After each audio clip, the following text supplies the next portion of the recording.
সম্মানিত উপস্থিতি, এই পৃথিবী যখন একেবারে অন্ধকারে নিমজ্জিত হয়ে গিয়েছিল, গোটা পৃথিবী যখন জাহিলিয়াতের অন্ধকারে একেবারে নিমজ্জিত, পৃথিবীর কোথাও যখন শান্তি নেই, বিশেষ করে গোটা আরব জাহানের ভেতরে এমন অরাজকতা, এমন বিশৃঙ্খলা, এমন ডাকাতি চুরি শুরু হলো।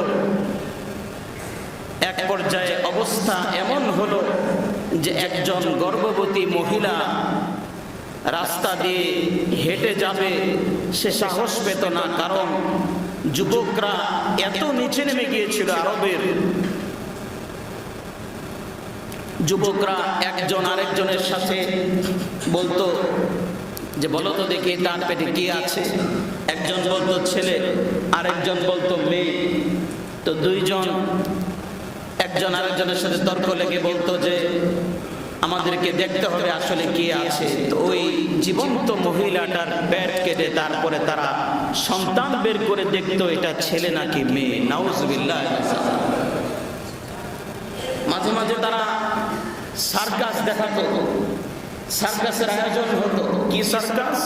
সার্কাস হলো একজন গরিব গোলাম, যার শরীরে কোনো খাবার নেই, একেবারে দরিদ্র দুর্বল, তাকে এনে মাঠের মাঝে ছেড়ে দিত, আর তাদের পোষা একটা সিংহকে ছেড়ে দিত।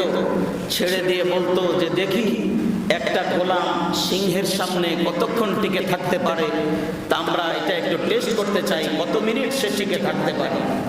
তো যখন একটা দুর্বল মানুষ সিংহের সামনে পড়তো, একটা শক্তিশালী মানুষ হতো সিংহের সামনে দাঁড়ানোর পরে তার সব শক্তি শেষ হয়ে যায়, আর একটা দুর্বল মানুষকে দাঁড় করানোর পরে সে যখন পড়ে যেত, সিংহ তাকে খাওয়া শুরু করত। আশপাশের লোকেরা জোরে জোরে তালি দিতে থাকতো আর বলতে থাকতো যে সাবাস, তুমি যে সিংহটা লালন পালন করেছো, এই সিংহটার অনেক শক্তি। নাউজুবিল্লাহ মিন যালিক। এই ছিল অবস্থা। সামান্য একজনের ওট আরেকজনের খেতে মুখ দেওয়ার কারণে, আরেকজনের খেতে মুখ দেওয়ার কারণে টানা 40 বছর পর্যন্ত দুই সম্প্রদায় যুদ্ধ করেছে। যুদ্ধ করার পর ওটের মালিক মারা যাওয়ার আগে সন্তানকে ওসিয়ত করে গেছে, বাবা যুদ্ধটা আমি শেষ করে যেতে পারলাম না, আমার খেতে অমুকে ওটে মুখ দিছিল, বাকি যুদ্ধটা তুমি শেষ করো। নাউজুবিল্লাহ মিন যালিক। তাহলে জাহিলিয়াতের কোন পর্যায়ে গিয়ে পৌঁছে গিয়েছিল? গোটা পৃথিবী সব যখন অন্ধকারে নিমজ্জিত, সমস্ত মানুষ যখন জাহিলিয়াতের বর্বরতায় সবাই যখন নিমজ্জিত, আল্লাহ রাব্বুল আলামিন বলেন পৃথিবীর মানুষ তীর্থের কাকের মতো, গোটা পৃথিবীর মানুষ তাকিয়েছিল কখন রহমতের বৃষ্টি দুনিয়াতে নামবে, কখন রহমত পৃথিবীতে বর্ষিত হবে। এক ফোঁটা রহমতের পানির জন্য গোটা পৃথিবীর মানুষ যখন তাকিয়ে আছে, আরবের সমস্ত গোত্র, সমস্ত দেশগুলো যখন তাকিয়ে আছে কখন পৃথিবীতে রহমত আসবে। আল্লাহ পাক বলেন গোটা পৃথিবীর মানুষের জন্য রহমত করে আমার হাবিব, আমার বন্ধু মুহাম্মদুর রাসূলুল্লাহ সাল্লাল্লাহু আলাইহি ওয়াসাল্লামকে গোটা পৃথিবীর সব মানুষের জন্য কিয়ামত পর্যন্ত আমি আল্লাহ রহমত করে দুনিয়ায় প্রেরণ করে দিয়েছি। আল্লাহ রাব্বুল আলামিন ঘোষণা দিলেন ওয়ামা আরসালনাকা ইল্লা রাহমাতাল লিল আলামিন। মুহাব্বতের সাথে পড়ে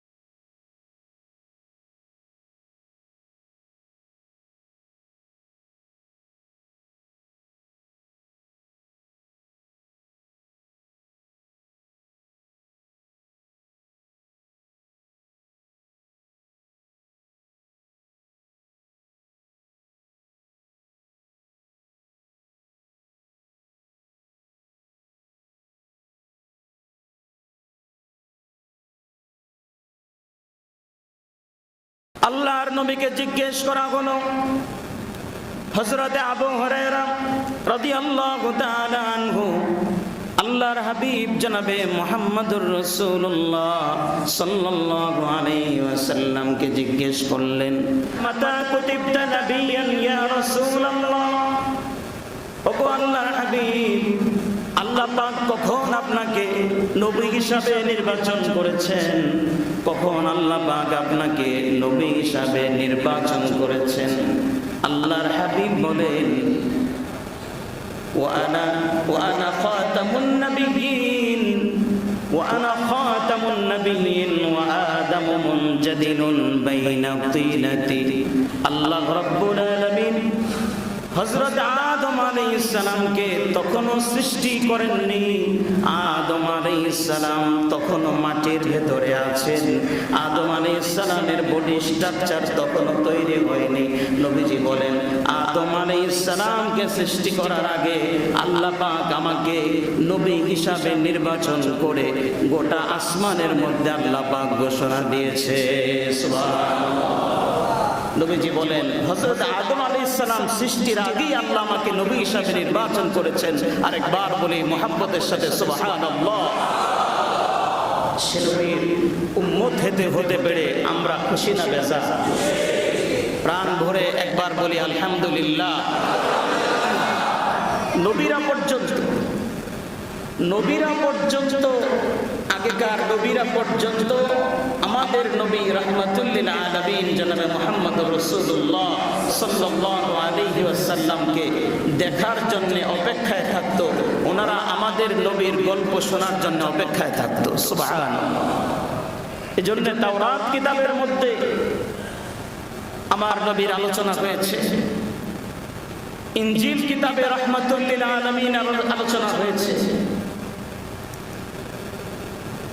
আম্মা জান হযরত আমেনা, নবীজির মাতা হযরত আমেনা বলেন, আমি যখন আমার সন্তান মুহাম্মদকে পেটে ধারণ করেছি, আমি আশ্চর্য একটি অবস্থা আমি উপলব্ধি করেছি।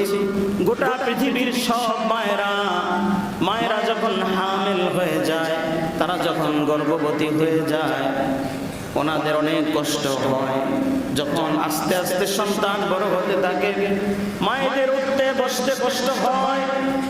কখনো কখনো সন্তানের লাথির কারণে, মায়ের কলিজায় লাথি মারার কারণে ঘুমন্ত মায়ের ঘুম ভেঙে যায়। কখনো কখনো মায়ের হাঁটু দিয়ে মায়ের কলিজার মধ্যে আঘাত করার কারণে মা দাঁড়ানো থেকে বসে পড়ে। এরকম কষ্ট মায়ের হয়।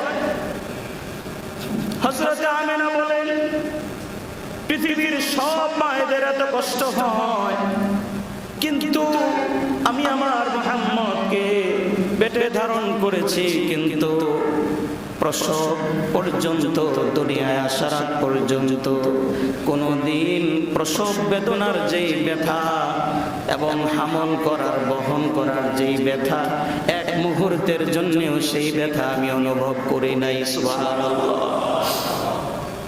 এমনকি কখনো কখনো মা আমেনা পানি ওঠানোর জন্য কুয়ার কাছে গিয়েছেন।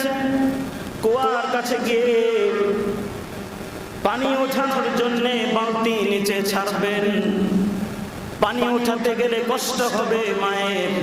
মা আমেনা বলেন, আমি লক্ষ্য করলাম আমার মুহাম্মদের বরকতে আল্লাহ পাক কুয়ার পানিকে এত উপরে উঠিয়ে দিয়েছেন যাতে করে আমার কোনো কষ্ট না হয়। সুবহানাল্লাহ।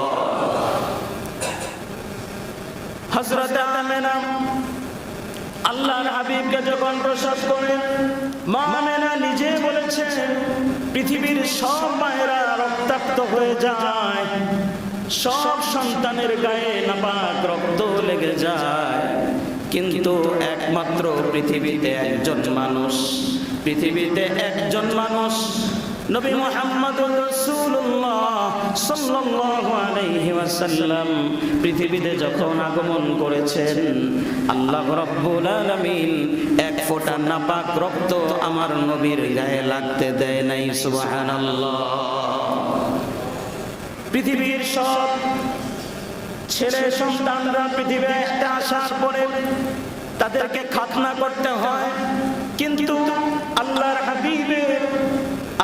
হাবিবের ইজ্জত ঢেকে রাখার জন্য আল্লাহ রাব্বুল আলামিন আল্লাহর হাবিবকে খাতনা করা অবস্থায় দুনিয়ায় প্রেরণ করেছেন। সুবহানাল্লাহ। মা আমিনার খাদেম হযরত উম্মে আইমান, যিনি পরবর্তীতে কালেমা পড়ে মুসলমান হয়েছেন, সব সময় মা আমিনার খেদমত করতেন। উম্মে আইমান বলেন, আল্লাহর হাবিব দুনিয়ায় আগমন করবেন, মা আমিনার যখন বুঝতে পারলেন সন্তান পৃথিবীতে আগমন করছে, আমি দৌড়ে পাশের বাড়িতে গেলাম। পাশের বাড়িতে মুরব্বীদেরকে ডাকার জন্য গেলাম। এসে দেখি শেষ রাতে, অন্ধকার রাত, কিন্তু ঘরে ঢোকার পরে দেখি কোথা থেকে যেন এক আলো বিচ্ছুরিত হচ্ছে। আমি ঘরে প্রবেশ করে দেখি এই আলো দুনিয়ার কোনো আলো না, এই আলো সরাসরি মুহাম্মদুর রাসূলুল্লাহ সাল্লাল্লাহু আলাইহি ওয়াসাল্লাম দুনিয়ায় আগমন করার পরে তার আলো গোটা ঘরের মধ্যে ছড়িয়ে পড়েছে। সুবহানাল্লাহ। মা আমিনা বলেন যে আমি দেখলাম যখন মুহাম্মদ সাল্লাল্লাহু আলাইহি ওয়াসাল্লাম দুনিয়াতে আগমন করছেন, উনি আগমন করার সঙ্গে সঙ্গে এমন একটা নূর বের হলো, আতাআত কুসুর আশ-শাম, এমন এক আলো বের হলো যে আলো আরবের সীমা পার হয়ে গোটা শাম এলাকার যতগুলো প্রাসাদ আছে সবগুলো প্রাসাদকে আলোকিত করে দিয়েছে। সুবহানাল্লাহ। নবীজি দুনিয়াতে আগমন করলেন, পৃথিবীতে ওনার শরীরটা জমিনকে স্পর্শ করার সঙ্গে সঙ্গে কাবা শরীফের ভেতরে যতগুলো মূর্তি ছিল সবগুলো মূর্তি ভেঙে মাটির মধ্যে পড়ে যায়। সুবহানাল্লাহ। এবং ইরানের একটি অগ্নিকুণ্ড ছিল, অগ্নিমণ্ডপ ছিল, যেটা 1000 বছর পর্যন্ত জ্বলছিল, কোনোদিন এটা বন্ধ হয় নাই। কিন্তু নবীজির শরীর পৃথিবীতে স্পর্শ করার সঙ্গে সঙ্গে ওই অগ্নিমণ্ডপ এক মুহূর্তের মধ্যে বন্ধ হয়ে যায়। আল্লাহ তাআলা নবীজির আগমনের মাধ্যমে জানিয়ে দিচ্ছিলেন, যিনি পৃথিবীতে আগমন করছেন তার মাধ্যমে সমস্ত অন্ধকার দূর হয়ে যাবে। নবীজির আগমনের মাধ্যমে সমস্ত শিরক দূর হয়ে যাবে, সমস্ত বেদাতের কবর রচনা হবে এবং ওনার আগমনের মাধ্যমে আল্লাহর দ্বীন কায়েম হবে এবং তাওহীদ কায়েম হবে। ঠিক না বেঠিক? আল্লাহ তাআলা এই ইঙ্গিত দিচ্ছিলেন। উম্মে আইমান বলেন, আমি নবীজি ঘরে মা আমিনার ঘরে প্রবেশ করলাম। মা আমিনার ঘরে প্রবেশ করার পরে আমি যখন কোলে নিলাম, কোলে নিতে যাব, আমি দেখি মুহাম্মদ সাল্লাল্লাহু আলাইহি ওয়াসাল্লাম ওনার শাহাদাত আঙ্গুল মোবারকটা আসমানের দিকে তুলে বিড়বিড় করে তিনি যেন কি বলছেন। সুবহানাল্লাহ। আমি এরকম আশ্চর্য ঘটনা কোনোদিন দেখিনি। ছোট্ট একটি বাচ্চা আঙ্গুল তুলে আসমানের দিকে কি যেন বলছেন। উম্মে আইমান পরবর্তীতে বলেন, আমি বুঝতে পেরেছি আল্লাহর হাবিব পৃথিবীতে আসার পরে সর্বপ্রথম তিনি আল্লাহর শুকরিয়া আদায় করেছে। সুবহানাল্লাহ। হযরত উম্মে আইমান বলেন, চতুর্দিক থেকে কাবার চতুর্দিক থেকে আমি দেখলাম হাজার হাজার সালামের আওয়াজ আসছে, হাজার হাজার সালামের আওয়াজ আসতেছে।